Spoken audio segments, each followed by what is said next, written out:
మంత్రివర్యులు వాళ్ళతో మీటింగ్ పెట్టి వాళ్ళ సమస్యలన్నీ తెలుసుకుని అన్ని సమస్యలు పరిష్కారం చేయడం మీ ద్వారా తెలియజేస్తున్నా అధ్యక్ష. మంత్రి గారు. అధ్యక్ష, ఈ రాష్ట్రంలో చాలా కులాలు వారి వృత్తిపైనే ఆధారపడి జీవనం సాగిస్తున్నారు. అంటే వేరే పని రాదు వాళ్ళకి. అందులో ప్రధానమైనటువంటిది మత్స్యకారులు. సుదీర్ఘమైనటువంటి తీర ప్రాంతం ఉంది. వాళ్ళు ఎప్పుడు కూడా చేపలు వేట చేసి వారి మీదే బతుకుతున్న విషయాన్ని ఒకసారి గుర్తు చేస్తున్నాను. ఈ రాష్ట్రంలో 3,325 చిన్న తరహా సాగునీటి చెరువులు ఉన్నాయి. 23,920 గ్రామ పంచాయతీ చెరువులు ఉన్నాయి. 118 రిజర్వాయర్లు ఉన్నాయి అధ్యక్ష.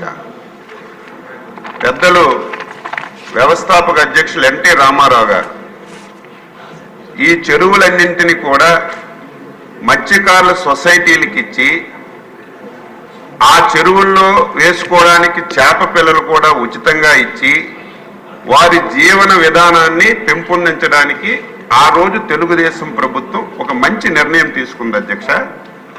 ఆ తరువాత ఏ ప్రభుత్వం వచ్చినా ఏ ముఖ్యమంత్రి వచ్చినా దాన్ని కొనసాగిస్తూ వచ్చారు. దురదృష్టవశాత్తు గత 5 సంవత్సరాలు ఈ రాష్ట్రంలో అన్ని వ్యవస్థలు చిన్నాభిన్నమయ్యాయి. దాని గురించి నేను చెప్పదలుచుకోలేదు. కానీ ఎవరైతే వారి వృత్తి మీద జీవనం సాగిస్తున్నారో అటువంటి వ్యవహారాన్ని కూడా విడిచిపెట్టకుండా దీన్ని కూడా ఈరోజు తీసుకోవాలని చెప్పి ఒక దుర్మార్గమైనటువంటి ఆలోచన చేసి 217 జీవో తీసుకొచ్చారు. ఈ జీవో సారాంశం ఏంటి?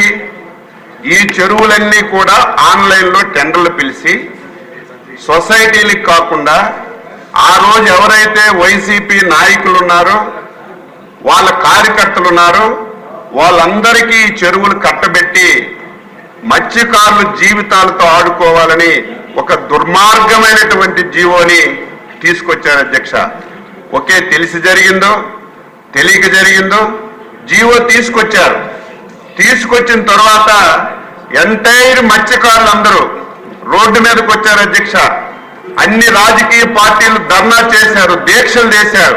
కనీసం మత్స్యకారు సంఘాలని పిలిచి ఈ జీవో వల్ల మీకేమైనా నష్టం జరుగుతుందా, ఈ జీవో వల్ల మీకేమైనా ఇబ్బంది ఉందా తెలుసుకొని ముందుకెళ్లవలసినటువంటి ప్రభుత్వం బాధ్యత రాహిత్యంగా ధర్నా చేసినటువంటి మత్స్యకారులపైన అక్రమైనటువంటి కేసులు పెట్టి రాజకీయ నాయకుల మీద కేసులు పెట్టి ఈ జీవో అమలు చేయడానికి ప్రయత్నం చేసింది అధ్యక్ష.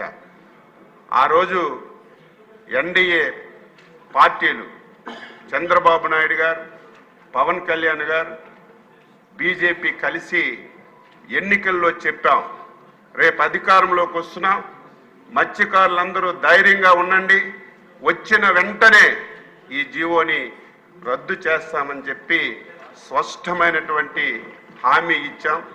మా హామీని నమ్మారు. ఇచ్చాపురం నుంచి నెల్లూరు వరకు ఏవైతే మత్స్యకారులు ఉన్నటువంటి నియోజకవర్గాలన్నీ కూడా అందరూ మా నమ్మకం మీద ఓట్లేసి మమ్మల్ని అందరినీ గెలిపించారు. ఇచ్చిన మాట ప్రకారం ఈ జీవోని రద్దు చేయాలని చెప్పి ప్రభుత్వం నిర్ణయం చేసింది. ఈ నిర్ణయాన్ని రేపు వచ్చే క్యాబినెట్లో పెట్టి తప్పనిసరిగా ఈ జీవోని రద్దు చేస్తామని సభ్యులకి మత్స్యకారులందరికీ తెలియజేస్తున్నాను. రద్దు చేయడమే కాదు అధ్యక్ష, మళ్ళీ ఉచితంగా చేపలు ఇస్తాం. మళ్ళీ మీరు మత్స్య సంపద మీద మీ కుటుంబాలు బాగుపడడానికి, మీ పిల్లల భవిష్యత్తును బాగు చేయడానికి ఏవైతే 2014-19 మత్స్యకారులకు ఒక స్వర్ణయుగం లాగా ఇప్పుడే గౌరవ శాసనసభ్యులు చెప్పారు, వాళ్ళు ఇచ్చాం.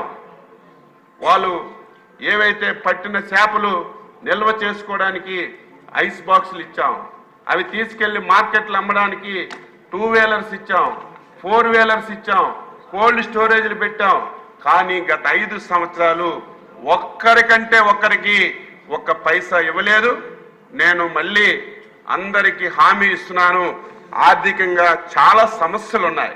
ఆ సమస్యలన్నీ కూడా అధిగమించి వీలైనంత తొందరగా మళ్ళీ ఆ పథకాలన్నీ కూడా పునరుద్ధరించి మత్స్యకారులంటే తెలుగుదేశం అంటే మత్స్యకారులు 42 సంవత్సరాల నుంచి ఈ పార్టీకి నమ్ముకున్నటువంటి కులం ఏదైనా ఉంది అంటే మత్స్యకారులు కాబట్టి వారికి అన్ని విధాల ఈ ప్రభుత్వం సహాయం చేస్తుందని స్పష్టంగా ఈ సభ ద్వారా అందరికీ హామీ ఇస్తూ ఈ